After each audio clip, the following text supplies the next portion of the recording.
and welcome to AJ Paints. I'm Andy. Today I'm painting a Drakon, another miniature from Maladum, the board game from Battle Systems. This will be a mostly unedited video showing the whole painting process but at quite a fast speed. Here are the paints I'm using. This is for the skin.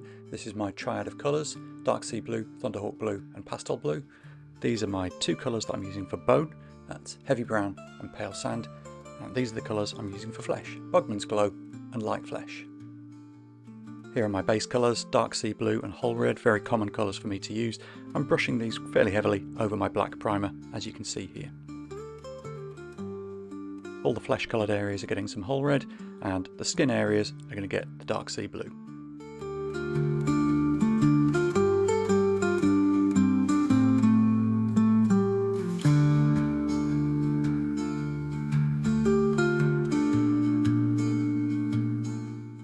I'm using a cheap makeup brush for my dry brush here, and this is a really great method to get started with your miniature.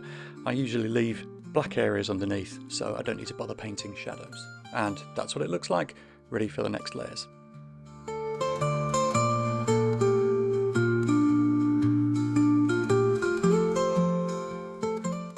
All the skin's painted in the same way. I'm starting with Bugman's Glow here.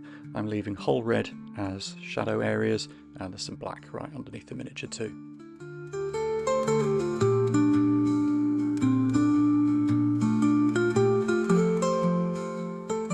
The gums here around the teeth are eventually going to be a much pinker colour, but I based them in Bugman's Glow anyway. I'm gradually mixing in the lighter coloured flesh and painting a slightly smaller area. I'll keep doing this until I get to the brightest highlight where I'm happy.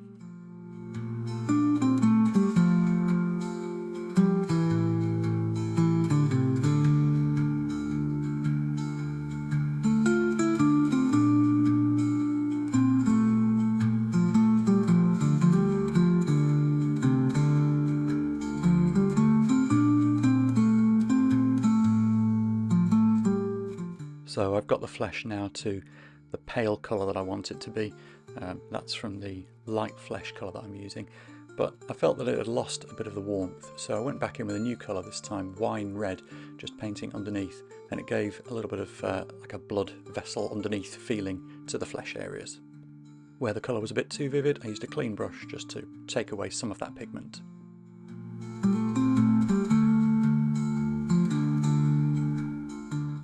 The gums and the eye sockets here getting pure wine red. Here's my triad of colours for the hide of the animal. The original artwork shows it as more of a grey colour, but I like this blue. So I'm starting off here mostly with thunderhawk blue. It's pretty thin and I'm brushing it on where I want the lightest areas to be, focusing towards the top. You can see I'm leaving some areas dark just so I've got some good contrasting shadows.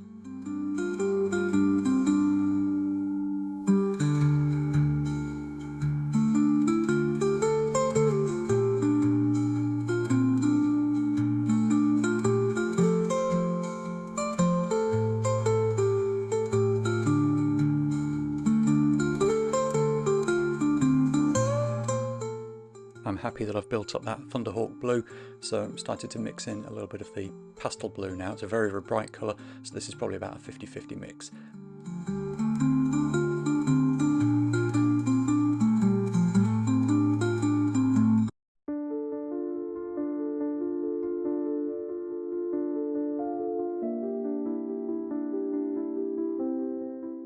I'm always trying to pull my brush upwards towards the brightest highlights, just to make sure that I'm moving that bright coloured pigment up towards the top of the model.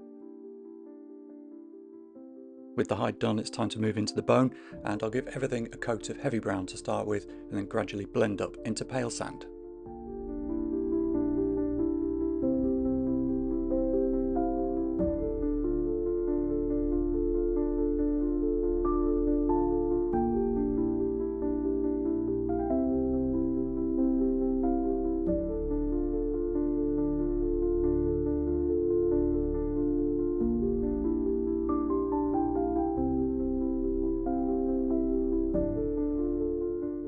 This is about a 50-50 mix with some pale sand mixed into that heavy brown, just to start with the highlights.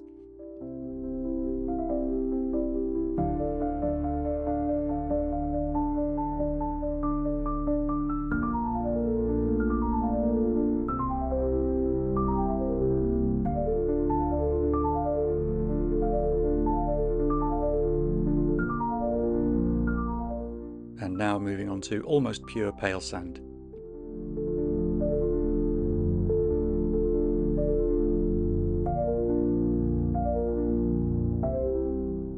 I never use white to paint eyes. You can see here this is some more pale sand, just using the red from the original undercoat to make them look really bloodshot.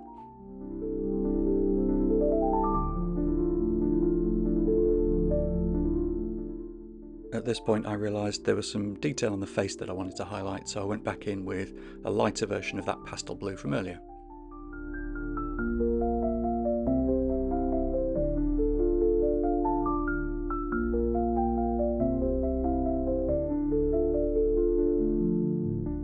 The original artwork shows some striped markings on the arms, the ribs and the back of the legs, so I decided to use Bugman's Glow and Wine Red really thin down to start to mark out those patterns.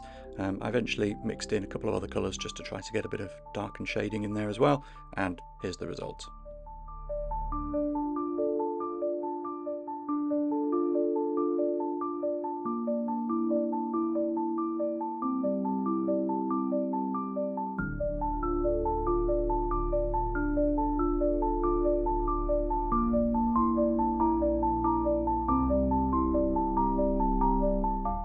Looking again at the original artwork, I decided that the things that I thought were ears on the side of the head were actually bone spurs, so that's how I painted those as well.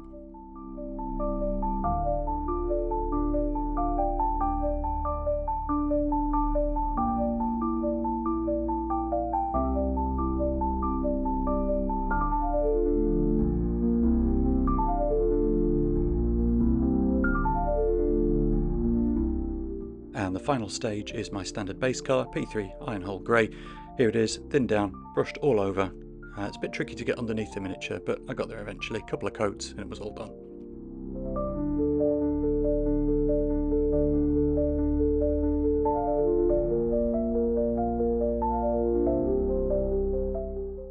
And there it is, all done.